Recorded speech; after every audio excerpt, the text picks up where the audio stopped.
Today, I want to start reading to you a book that I wrote in 2002, The Path to Happiness and Wealth. I was fortunate and lucky enough to have this book named as the Personal Finance Book of the Month by the Washington Post. I still think the book's good and contains a lot of valuable insights, but listen to it for yourself. I want you to learn how to enjoy money and life all at the same time. We'll go through this chapter by chapter, and today we'll start with chapter 1. But the reason I wrote this book is because over the many years of helping people, I've observed and learned many things about humans, what makes us tick, our approach to dealing with money, credit, and debt, and the constant repeated mistakes that people make when dealing with money troubles. The Path to Happiness and Wealth by Steve Rode with Mike Kidwell. Dedication. To Pam and Mandy, Mom and Dad, if I had to distill my life with you down to 3 words, they would be love and thank you. Chapter 1. I got hit in the head with a baseball, and I saw it coming. In 1990, my wife and I filed bankruptcy. We kept the secret for almost 10 years and never talked about it publicly. I felt like a failure. It was painful and embarrassing, and though there were many factors that led up to that event, it still causes a deep internal ache to talk about it. But we found, as you will, that keeping the secret was worse than being honest about what happened. The first outsider I ever told about my bankruptcy was Mike Kidwell. I met Mike a couple of years after filing bankruptcy, when we both worked at IBM. I feel truly blessed that we met and we were able to share our dreams and goals with each other. One day while we were at work, I felt I had to share my secret with Mike. I told him I needed to tell him something and asked him to follow me. We went through 3 levels of security doors, going deeper into the heart of the building until we were finally in the mainframe room. There were a couple of glass walls through which people could see us talking, but no one could hear us because the noise in the room drowned out our conversation. I'm sure as they saw us standing there, it seemed like something out of a 2001 A Space Odyssey, as Hal, the computer, watches the guys trying to have a private conversation in the pod. I was even worried that someone might be able to read my lips. Oh, I know it sounds ridiculous now. I nervously told Mike my secret, and it didn't faze him a bit. What a guy. Years later, I told others, I just told you, and I didn't even need to. Since it's no longer a matter of public record, you never would have known about my greatest financial failure. But it's also the source of my inner strength. From that pain and financial devastation, I was able to go on to help others. God gave me a doctorate in financial defeat, and as strange as it sounds, I'm grateful for the blessing. God, if you're listening right now, I learned that lesson, and I don't need another refresher. Thank you. Once I stopped worrying about how others might judge me, it gave me a freedom in life to stop hiding behind what might be and live in the now. It got tiring carrying around all that baggage. Once my wife and I atoned for our financial sins, it gave us even more comfort and freedom than we'd ever had. It was a huge milestone on the way to internal prosperity. Well, that's how my greatest failure became my greatest gift. I found that about 1.5 million people also face bankruptcy every year. Many face uncertainty and stress over financial problems. I was able to pull myself up by my bootstraps and search for a better way to deal with financial troubles so I don't end up making the same mistakes twice. I resolved to help others by sharing what I learned. Now, you don't have to hit a brick wall without an airbag like I did. Even now, after a period of prolonged economic prosperity, our country is packed with people who lack confidence, feel lonely, and unhappy. And they're trying to have more and more stuff because they think that the stuff will make them confident, secure, and loved. The prevailing core belief appears to be that material wealth is the key to happiness. Ironically, people who believe that will probably never be able to achieve their dream of being wealthy because they're constantly feeding the emptiness they feel inside with money. They use money as a drug. As one client told me, shopping is my heroin, and my Discover card is the needle. Their lives are painful and frustrating, so they pledge the money they have and the money they don't have to purchase stuff they believe will dull the pain within. As they do this, the money they actually have slips through their fingers and it's gone forever. So what is the secret to happiness if it isn't money? Well, look, I'm not the Dalai Lama. I'm just a guy who's been there. I've made mistakes and I've gained a lot of wisdom along the way. And I've been fortunate to be able to use that wisdom to help a lot of people have more money, appreciate the money they have, and lead better lives. One of the core reasons why their lives became more rewarding is because they now get it. And a lot of it is packed into this book. This book is by myself, Steve Rode, with Mike Kidwell.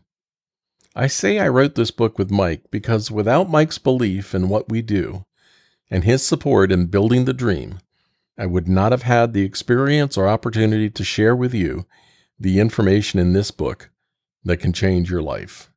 I encourage you to make this a true reference work for you as you discover your path to the rewarding life you deserve. This book contains the skills necessary for you to begin to live a life of happiness, fulfillment, joy, and wealth. It's what you're looking for, and the basic tools are all right here. So let's dig in. When you decide to dig into your money issues, what you might find is that you've been stuck and confused about what to do. Of course, what makes it more painful is the perception that somehow you were a victim of circumstances beyond your control and took no action to remedy the situation. It's hard for people to be honest with themselves when they're struggling with money issues, or at any other time for that matter. People often feel an almost overwhelming urge to hunt for the perpetrator of their difficulty.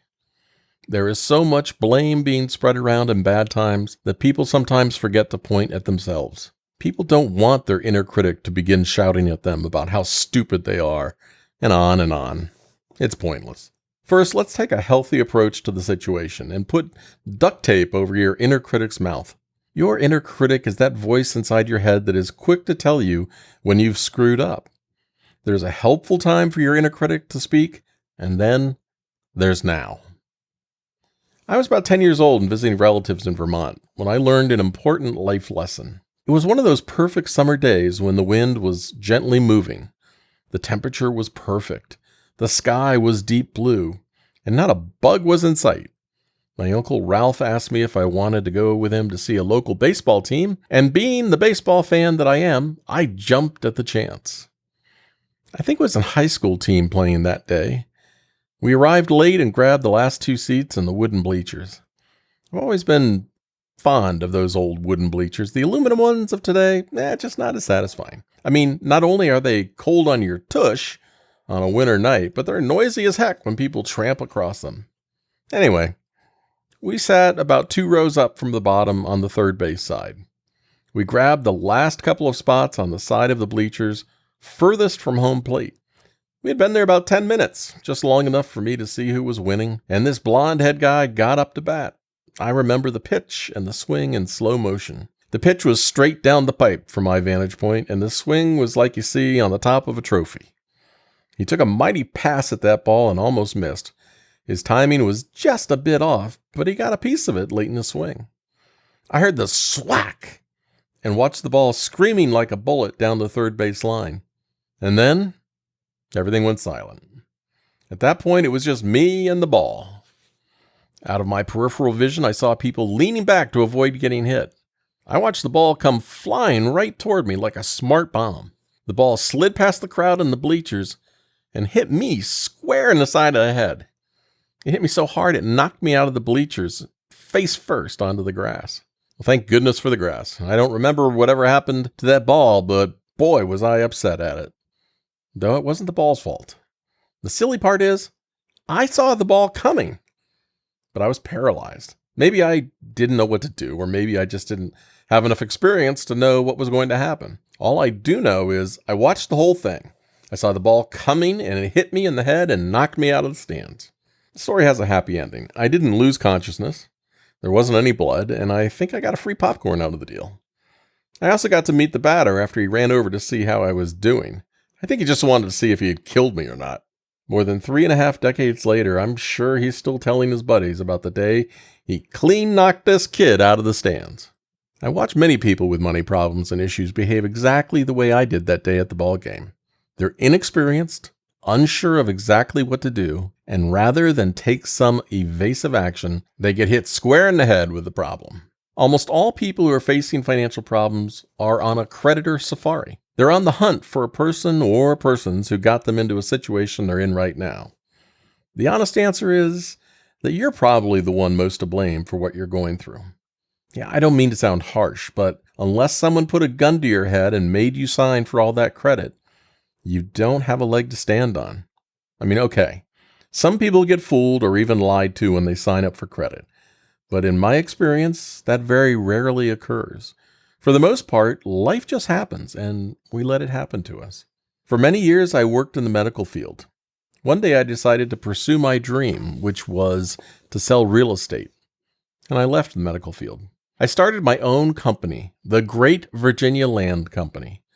I thought it would be really cool to work outside all day long, walking through the country, enjoying nature, and making a living at the same time. I bought and sold country acreage, and when I sold property, I wanted to make very sure that the people clearly understood the contract they were about to sign, which included financing. At first, I would read the contract with them, explain every detail, and be available to answer any questions they had. Their eyes typically glazed over by the third paragraph. Well, that approach wasn't working, so I made myself available as they read to answer any questions they might have. Nobody asked questions. They just wanted to know where to sign. I even asked them questions to make sure they had read the contract. And most were put off by my inquisition. Finally, they trained me to just hand them the contract. They would look up, and before they could say anything, I'd just say, "Here," and point to the signature line. They'd look up again, and I'd say, "Here," and hand them a pen. I used to get excited when I thought someone was going to ask a question about the financing. I wanted to explain it all to them, but finally I was beaten into submission by the public's lack of concern about the contract or the financing. The prevailing question was never about the total cost. Instead, it was always, "Hey, Steve, what will my monthly payment be?" They didn't want to be bothered to actually read or understand the damn contract. They just wanted what they perceived to be the benefit once they signed the contract. One day I sold 14 pieces of property at one time. There were so many people who wanted to purchase property from me that I passed out blank contracts, stood on the trunk of my car, and shouted out instructions on how to fill in the blanks. The purchasers all gathered around as if it was a concert in a park. "In the first blank, put today's date." It was insane, but I could not stop the frenzied action. If I had not done it that way, it was very possible that I could have been physically injured. People would get in such a tizzy if they couldn't sign the contract as quickly as possible. It was frightening at times. One day, 2 people wanted to buy the same piece of property. One person made the decision to buy it first, and the other said he was going to kill me with the gun in the back window of his truck. I decided it'd be a good time to leave, so I calmly walked to the car, jumped in, and turned the ignition. Trust me, whir, whir, whir is not the kind of sound you want to hear at a moment like this. The battery was dead, and I didn't want to be. So what did I learn from my experience? Well, I learned people don't like to see snakes when they are out walking in the country, and they aren't interested in understanding consumer credit transactions. Inevitably, if a problem ever arose after the transaction took place, the perception was always that the purchaser was the victim, even when the terms were clearly spelled out in the contract that they refused to read. The same is true for almost all consumer credit transactions. People don't read the agreements they sign, and if they do, they will not or do not ask questions. Even if they do ask a question and are a little troubled by the answer, the vast majority of people will sign the agreement anyway, as long as they get what they want when they sign. To develop a foundation for internal prosperity and external wealth, you cannot sit idly by and watch your life pass before you. You have to participate. Otherwise, you get what's left over. You might summon up the courage to assume responsibility for your life, and while you're at it, you'll avoid getting hit in the head. The thought of looking inward, focusing on building internal prosperity, the inner disposition traits, and the skills necessary to make you happy, is an uncomfortable thought for many people. How fortunate you are that you're willing to find a way not only to have enough money to make you wealthy, but also to pursue the admirable goal of finding your path to a rich and rewarding emotional, spiritual, and financial life. This book will help you find the answers you're looking for. And yes, it is possible to make enough money to be happy. And yes, you can be proud of yourself, your life, and your accomplishments. And yes, there is a better way. The constant pursuit of something always leaves you pursuing and never arriving. The majority of people I have helped have spent their lives chasing a dream of wealth and ended up with the opposite of wealth: massive debt and lost opportunity. They slave at jobs they don't like and hope for a little life of luxury and happiness that will be brought about by more money. If I only could work harder. If only my spouse would leave me alone so I could focus. Kids, shut up! It's been a shallow, sad, and empty dream. It's a dream created by the perception or belief that life would be better with more money. That's not real. For some people, more money is definitely a blessing, but would it bring them closer to living the dream of being rich? What about lottery winners who blow through their good fortune? I saw one couple as clients who won big amounts on the lottery scratch-off cards, only to blow through it and leave them worse off than ever. Money alone clearly was not the secret to their happiness. Their lottery winnings became a big burden for them. They now had a string of moochers at the door, a bunch of stuff they had to take care of, like homes, cars, and boats.